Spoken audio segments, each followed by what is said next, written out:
Hello and welcome to the latest edition of Roaring Back the Years on Downforce Radio. Tom Cairns giving you your latest episode that will be discussed on tyres. Now, because this is a broad topic, we're just going to keep it narrowed down to what has happened in Formula 1 in relation to how tyres have changed. There may be a few mentions of other series along the way, but we're just going to keep it within the top level of motorsport, that is Formula 1. So we begin today's episode discussing on how tyres have become different now in comparison to what it was years ago. If we go back to the 1950s when Formula 1 first began, tyres were thin and tall with treads on them, so which means that drivers didn't need to come in for pit stops. They could just go the full distance without changing tyres at all. It's just fuel that is needing to be added for when they come in for a pit stop. Which also means that the tyres that were fitted were all weather tyres. So it's almost like a road car, if you want to put it, where tyres can manage pretty much all conditions. So if it rained, the tyres can manage it, but obviously there wouldn't be as much grip. So all the tyres on the car were manufactured by Pirelli, and then we've got the likes of Firestone, Dunlop, Continental, and Avon and Engelbert supplying tyres to Formula 1 teams during the 1950s. By the time we got to the next decade, there was the introduction of fatter and wider tyres to help stabilise the cars more. And when Goodyear joined in 1964, they joined with the likes of, all the other established tyre manufacturers in there. And Goodyear would stay in the sport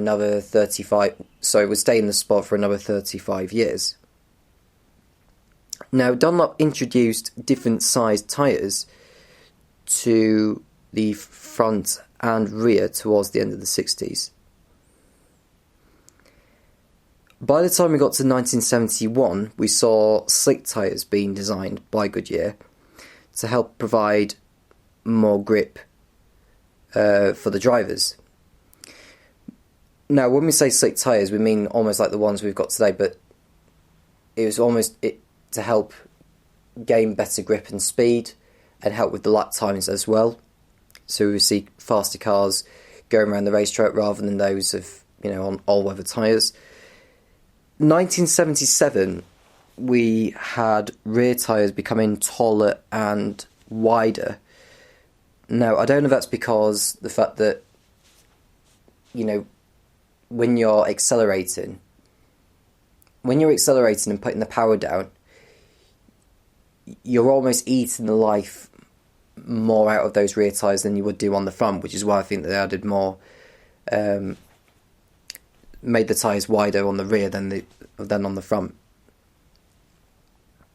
Now, Pirelli came in back into Formula 1 in the 1980s. They've been in and out of Formula 1. They had like a 2-year hiatus in 1987 and 88. And there was likes of Goodyear in there who was supplying tyres to a lot of the teams. And Pirelli remained in Formula 1 until 1991, until they came back to the sport in 2011. And Goodyear remained the sole tyre supplier until Bridgestone came around. And 1997 saw the tyre war between Goodyear and Bridgestone, albeit for 2 years, because Goodyear pulled out of Formula 1 at the end of 1998. So, for 2 years, 1999 and 2000, Bridgestone were the sole tyre supplier. And whilst I want to talk about Bridgestone a little bit, we had the introduction of groove tyres coming in 1998 to help provide more grip and better handling for the drivers, particularly through sharp corners like the Lowe's hairpin at Monaco, Larascas, and other notable ones as well on circuits that were on the calendar back then. Bridgestone then came into a tyre war with Michelin in 2001 when it began. And you had the likes of Ferrari remaining on Bridgestone, Jordan remaining on Bridgestone, BAR I think as well, but I know the likes of McLaren were on Bridgestone to begin with in 2001 and then switched over to Michelin in the following year. But I know the likes of Williams were on Michelin as well.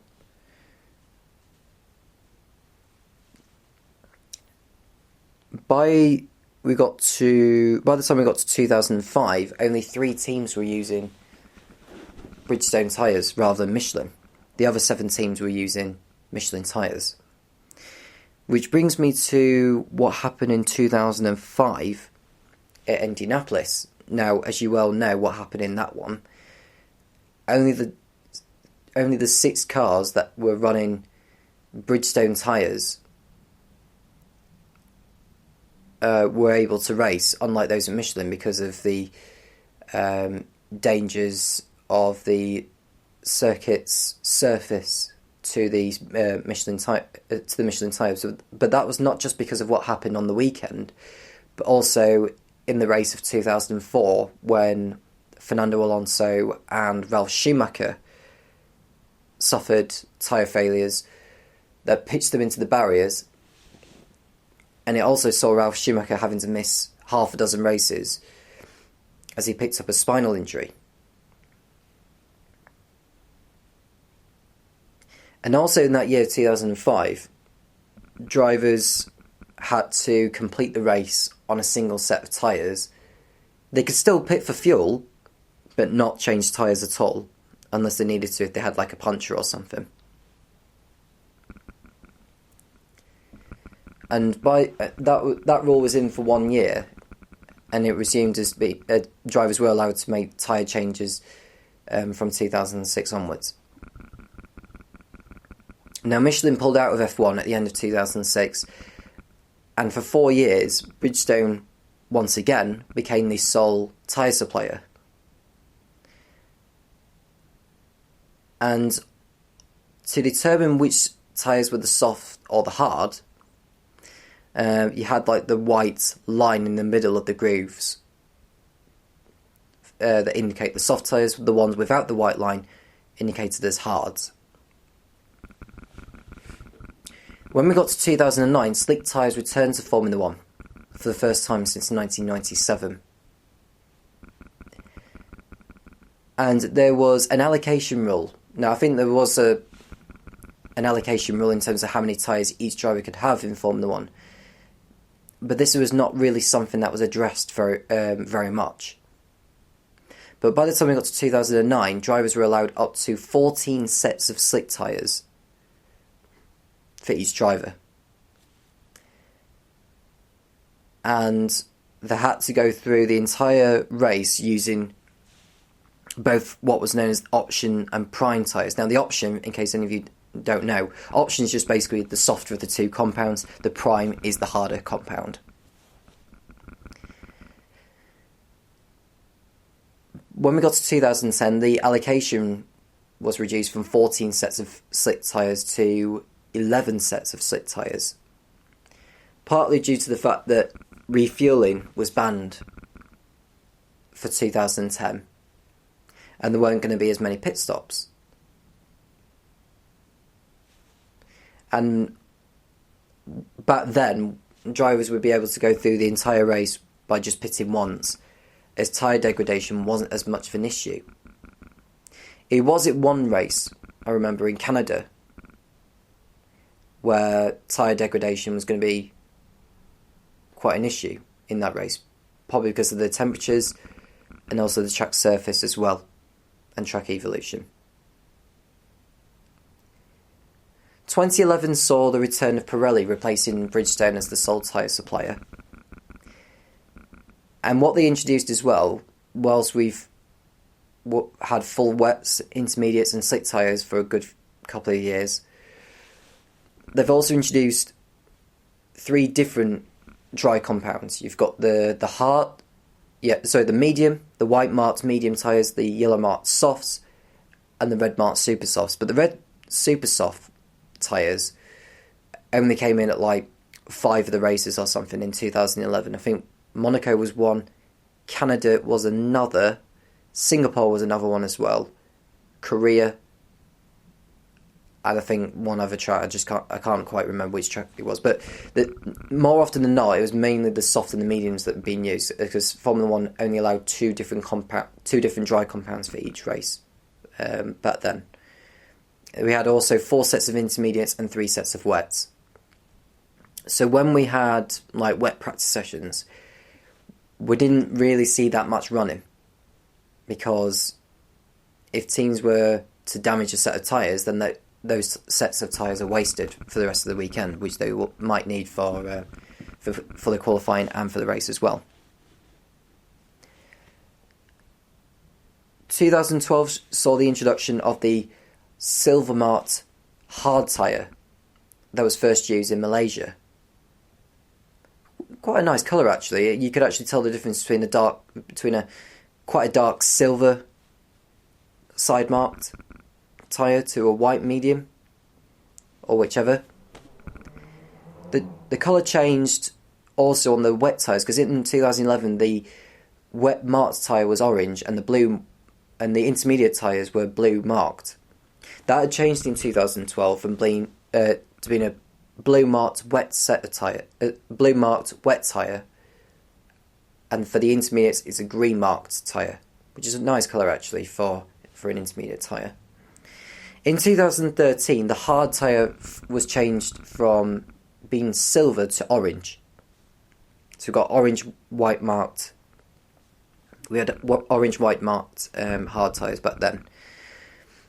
And whilst we want to talk about different coloured compounds, 2013 brings me on to what we had at Silverstone, where 4 drivers had tyre blowouts. A part of that would have been down to the high degradation of the tyres, the fact that they were wearing off so quickly. It kind of enforced drivers to go into conservative mode rather than go into racing mode, which is not what the fans would have wanted to have seen. We wanted more pit stops than what we had previously to that, because a lot of the races we saw drivers just making 1 pit stop, and that's it. And Pirelli's aim that year was to make 2 pit stops for each driver per race, which is good, but not by telling drivers to be in conservative mode so that they don't have either a tyre blowout or having to make an extra pit stop.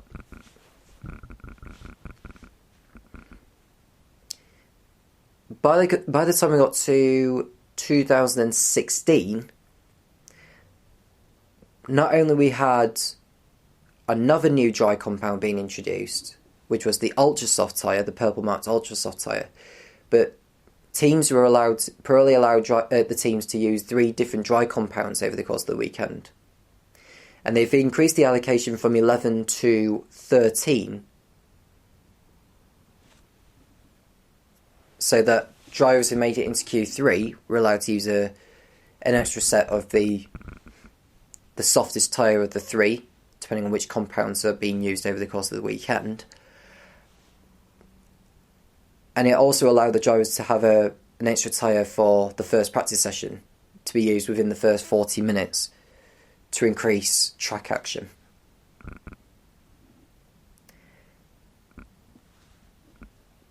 It remained that way until 2017, and then in 2018, the 3 dry compounds for each weekend remained the same, but Pirelli added another 2 dry compounds to the mix, to this so-called Pirelli Rainbow, which is not a rainbow, but it's kind of a rainbow, where they introduced what was the super hard tyre that was orange at the time, and they changed the hard tyre from what was orange before, I believe, to a sky blue colour, or cyan, if you want to call it that. The other new tyre that was introduced in 2018 was the pink marked Hypersoft compound that was used in a lot of the races, believe it or not. But that tyre was very much a qualifying tyre rather than a race tyre. So we literally had 7 different dry compounds that could be chosen by Pirelli over the course of the season. But they actually never used the super hard compound at all. I think they only used the super hard compound during pre-season testing, and that's it. When it all became rather confusing as to what tyre would be the softest for each weekend, 2019 saw the number of compounds being reduced from 7 back to 5, but this time naming the compounds C1, C2, C3, C4 and C5. Now the C1 being the hardest and C5 being the softest, I believe. But each weekend, no matter what compounds are being chosen, the hardest would be the white Mart tyre, the medium being the yellow Mart tyre, and the soft being the red Mart tyre, which I think works now. I think there's a better understanding as to which tyre is which, so that the fans would know on TV, on the graphics, or on the onboard camera, or even just, when drivers are doing a flying lap, they can tell which tyre that they are on in comparison to what other drivers might be on. And I think that's worked for Formula 1. And that remains the same going into this year. We still have the C1, C2, C3, C4 and C5. My only interpretation would be now, are they going to add more allocations to the intermediates and wet compounds? Because at the moment we're not seeing enough track action during practice sessions that are wet. As I've already mentioned, they don't want to damage a set of tyres or waste life on a set of tyres for when they need them in qualifying or the race.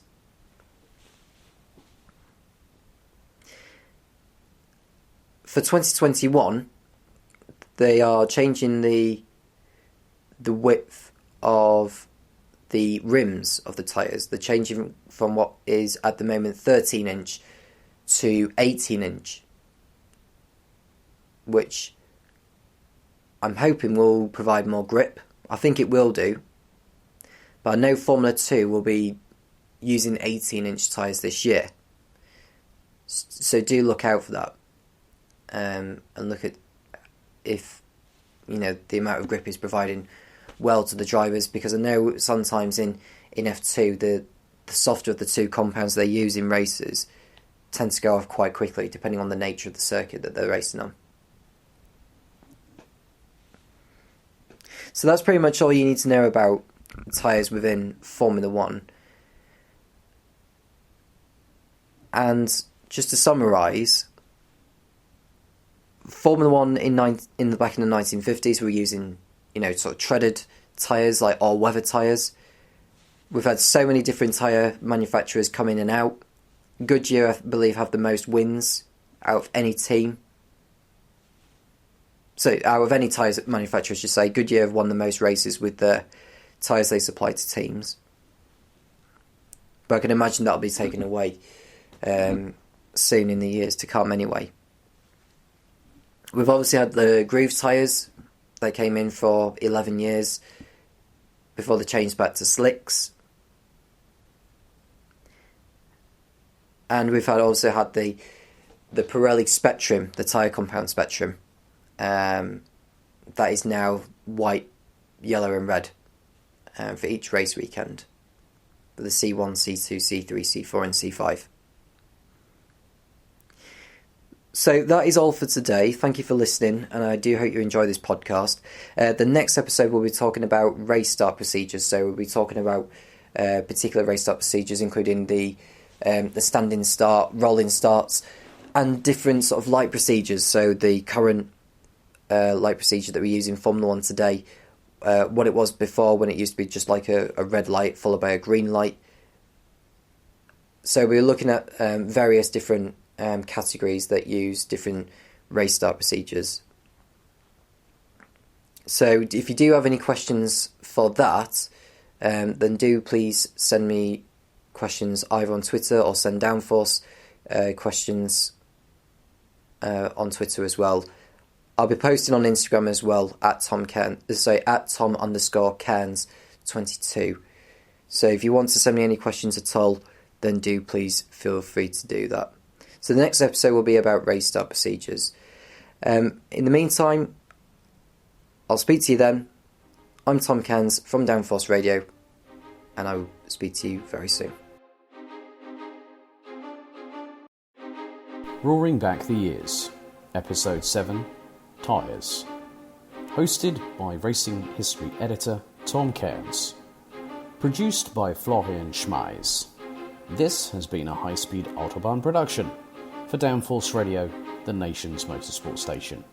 See you next time for another episode of Roaring Back the Years. Thank you for listening.